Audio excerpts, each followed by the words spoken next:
صرف عمران خان کو نکالنا، اس کی گورنمنٹ کو ختم کرنا.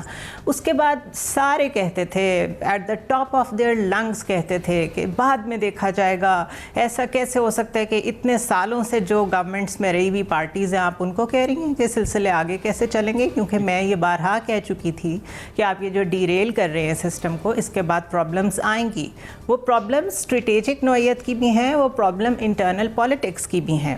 اب 12 جماعتوں کو ایک کیبنٹ میں آپ کیسے اکوموڈیٹ کریں گے؟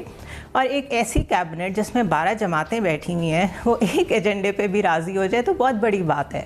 سو it is going to be a political chaos for as long as the elections are announced. یہ بڑا اپ ہل ٹاسک ہے اور اصل ٹاسک اب شروع ہوا ہے.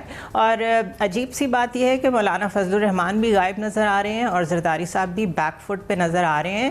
جتنا بھی چیزوں کی ذمہ داری کا ایک آپ کو جو ویٹ ہے وہ نون لیگ فیس کرتی ہوئی نظر آ رہی ہے. سو بڑا اسمارٹ موو ہے یہ وقت ثابت کرے گا کیونکہ ان آرگینک تھا، کیونکہ driven by something else تھا. میں نہیں کہتی باہر سے کانسپریسی ہوئی تھی، but it was something else, it was not organic. اگر یہ بہت کانسٹیٹیوشنل موو ہوتا تو اس وقت سچویشن بہت ڈفرینٹ ہوتی. فوراً ایک نیا مینیفیسٹو، فوراً ایک نئی صورتحال آپ کو سامنے نظر آئی ہوتی. اپنے پرانے لوگ فواد احمد فواد، ڈاکٹر توقیر شاہ، وہ ساری ٹیم اکٹھی کرنے کی، even Tariq Fatemi who is a very controversial figure when it comes to Dawn Leaks، ان سب لوگوں کو اکٹھا کرنے کی نوبت نہ آتی. لیکن کیونکہ it was not all planned کہ بعد میں کس طرح چلنا ہے، 1 پوائنٹ ایجنڈا تھا اس وقت صرف گورنمنٹ گرانے کا، تو اس لیے اب آپ کو روزانہ ایسی خبریں ملتی رہیں گی. ٹھیک.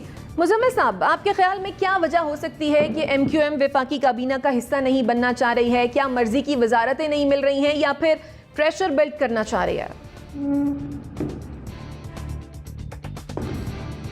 دیکھیں، ایک تو یہ بہت ارلی ہے. یہ ویسی بات ہے جیسی بات ہے کہ پی ٹی آئی نے استعفے دیتی ہیں جو کہ ابھی تک نہیں دیے ہیں، اور ایم کیو ایم نے کابینہ میں آنے سے انکار کر دیا ہے کیونکہ ابھی کابینہ بنی نہیں ہے.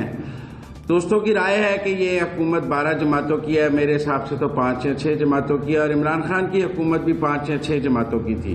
وہ بھی 4 ووٹوں پہ کھڑی حکومت تھی، یہ بھی 4-5 ووٹوں پہ کھڑی حکومت ہے. دونوں حکومتوں میں کوئی خاص فرق مجھے نظر نہیں آتا ہے. عمران خان صاحب کے اتحادی بھی ایم کیو ایم، باپ پارٹی، جے ڈی اے، جمہوریت پارٹی، یہ سب ان کے اتحادی تھے. ان کے ساتھ بھی پیپلز پارٹی، جے یو آئی اور ایم کیو ایم اور وہ پر شامل ہیں. پی ایم ایل کیو آدھی تقسیم ہو گئی ہے. اس لیے میں نہیں سمجھتا کہ یہ کوئی آپ دونوں سینیریوز کو جی وہ بڑی مضبوط حکومت تھی اور یہ بڑی کمزور حکومت ہے. دونوں کا جو عددی اکثریت ہے اور جو اتحادی حکومت ہونے کا ہے وہ ایک طرح سے برابر ہے.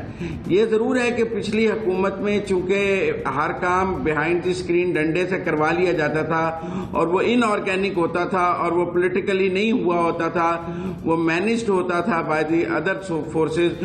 اور اس حکومت میں پولیٹیکل لیڈرشپ اپنا کام خود کر رہی ہے، تو ہمیں لگ رہا ہے جیسے بڑے مسائل ہیں، کیونکہ ہمیں تو یہ عادت ہے کہ چٹکی بجا کے صبح بندے پورے ہو جاتے ہیں، چٹکی بجا کے بندے غائب ہو جاتے ہیں. تو اب وہ چٹکی والا سلسلہ چونکہ ختم ہو گیا ہے، تو لہذا ہمیں چونکہ 3.5 سال سے چٹکی کی عادت پڑ گئی ہے اور اس طرح کے لوگوں کو پورا کیسے کرتے ہیں اور غائب کیسے کرتے ہیں، تو وہ اب نہیں ہو رہا. تو ہمیں بہت حیرانگی ہو رہی ہے اور بڑی پریشانی ہو رہی ہے. مجھے نہیں لگتا کہ یہ اپوزیشن کی جن جماعتوں نے اتنا بڑا عدم اعتماد کیا ہے وہ اب وزارتوں کے اوپر آ کر لڑ پڑیں گے اور حکومت کو 2 مہینے میں کولیپس کر دے گی. ایسا نہیں ہو سکتا. چیزیں سب کچھ طے ہیں. اگلے 1 دن میں کیبنٹ سامنے آ جائے گی، کس کا کیا شیئر آف گورنمنٹ ہے وہ بھی سامنے آ جائے گا، کون کیا لے رہا ہے وہ بھی سامنے آ جائے گا. میرا خیال ہے کیا سرائیوں پر اتنے زیادہ تجزیے جو ہیں، کیونکہ نہ ایم کیو ایم نے کوئی فارملی ایسے کہا، یہ ابھی خبریں ہیں. آج وہ بہادرآباد گئے ہیں، ان سے بات چیت چل رہی ہے، کل پیپلز پارٹی سے بات چیت ہوئی ہے، آج مراد علی شاہ کے پاس وہ سندھ میں بیٹھے ہیں. وہ کوئی ایسے وزیر اعظم تھوڑی ہیں جو کہہ رہے ہیں میں نے فلاں سے ہاتھ نہیں ملانا، میں فلاں کو ملوں گا نہیں، فلاں ایئرپورٹ نہ آئے، فلاں سے تو بات نہیں ہو سکتی. His doors are open. وہ ہر ایک سے بات کر کے راستہ نکالیں گے. ہم نے چونکہ ماضی میں ایسا دیکھا ہے کہ وزیر اعظم تو بڑی اہم میٹنگوں سے بھی غائب ہو جاتے تھے جہاں عسکری قیادت ہوتی تھی. وہ کہتے تھے میں نے بات نہیں کرنی، آپ کر لیں. یہاں جب وزیر اعظم خود بات کر رہا تو اب بہت پریشانی ہو رہی ہے. بہت پریشانی ہو رہی ہے جب وزیر اعظم خود کام کر رہا ہے. آپ کا پوائنٹ آ گیا. نسیم صدیقی صاحب، آپ کے خیال میں کابینہ کے لیے جو مشاورت کا عمل ہے اس میں پاکستان